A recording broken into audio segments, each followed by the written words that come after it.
जिन लोगों ने सेंसरशिप लगाई है पाकिस्तान में, वो इतने बहादुर हैं कि जब उनसे सेनेट में पूछा जाता है क्या तुमने सेंसरशिप लगाई है, वो झुकी झुकी नजरों के साथ झूठ बोलते हैं, नहीं सर। फिर जब उनको कहा जाता है कि हमारे पास सबूत मौजूद है कि आपने सेंसरशिप लगाई है, उनकी गर्दन भी झुक जाती है, वो कहते हैं सॉरी सर।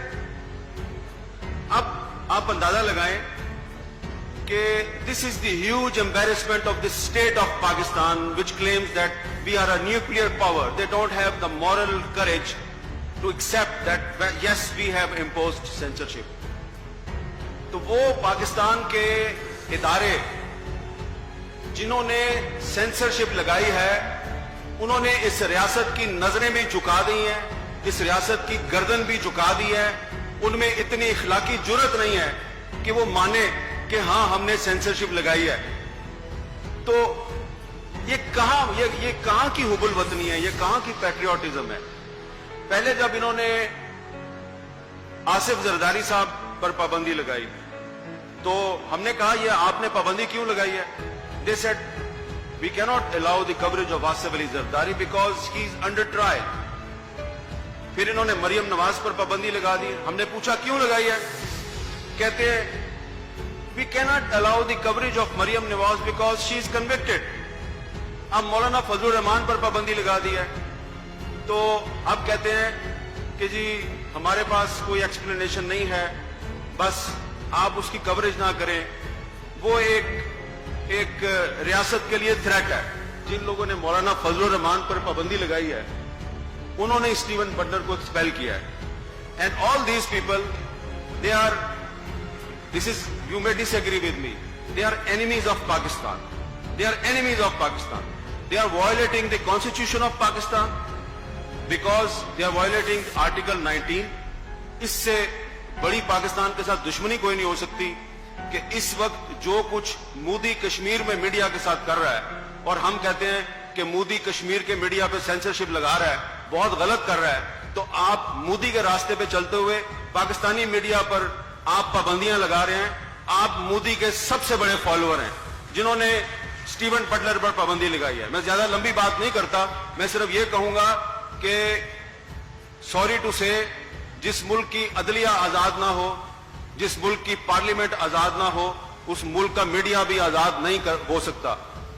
अदलिया का जो भी जज थोड़ी सी आजादी इजहार की हमायत में सामने आता है, आप उसको भी इबरत का नमूना बनाने की कोशिश करते हैं। जो सियासतदान थोड़ा सच बोल दे, उसको भी आप इबरत का नमूना बनाने की कोशिश करते हैं। जो सहाफी यह करता है, उसको भी आप इबरत का नमूना बनाने की कोशिश करते हैं। लेकिन आप जैसे लोगों के लिए हबीब जालब ने एक बात कही थी। जब हबीब जालब साहब की एक किताब पर पाबंदी लगाई गई तो उन्होंने एक बात कही थी, मेरे हाथ में कलम है, मेरे जहन में उजाला, मुझे क्या दबा सकेगा कोई जुल्मतों का पाला, मुझे फिक्र अमन आलम, तुझे अपनी जात का गम, मैं तलू होने वाला, तू गरूब होने वाला, तू गरूब होने वाला। I face censorship, some other fellow journalists, they also face censorship. Now the whole media is facing censorship, and it is very unfortunate that every single conscious Pakistani citizen, every Pakistani citizen who watch television or who can read newspapers, he is aware that Pakistani media is facing censorship. But the state of Pakistan, the Information Ministry, the PEMRA, all other state institutions, they're claiming that there is no censorship. So the state is lying.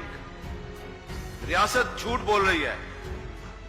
जब रियासत झूठ बोलती है और बच्चे को पता है कि रियासत झूठ बोल रही है, तो दरअसल रियासत अवाम के साथ जो रिश्ता है रियासत का, उसको कमजोर किया जा रहा है। तो जो शख्स भी, whoever is responsible for damaging the relationship between the state of Pakistan and the citizens of Pakistan by lying shamelessly is enemy of Pakistan.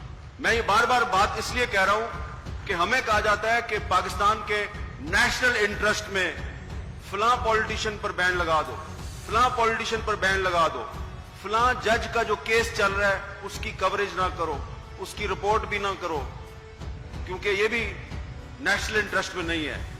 तो मैं समझता हूं कि नेशनल इंटरेस्ट कोई चीज नहीं होती है, जो भी होता है पब्लिक इंटरेस्ट होता है। जर्नलिस्ट जो है उसने जो भी करना है पब्लिक इंटरेस्ट में करना है। नेशनल इंटरेस्ट के नाम पे झूठ बोला जाता है।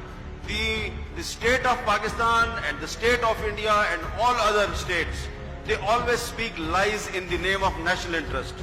So as a journalist we have to take care of the public interest, और इस वक्त हमें एक यूनाइटेड फ्रंट बनाने की जरूरत है।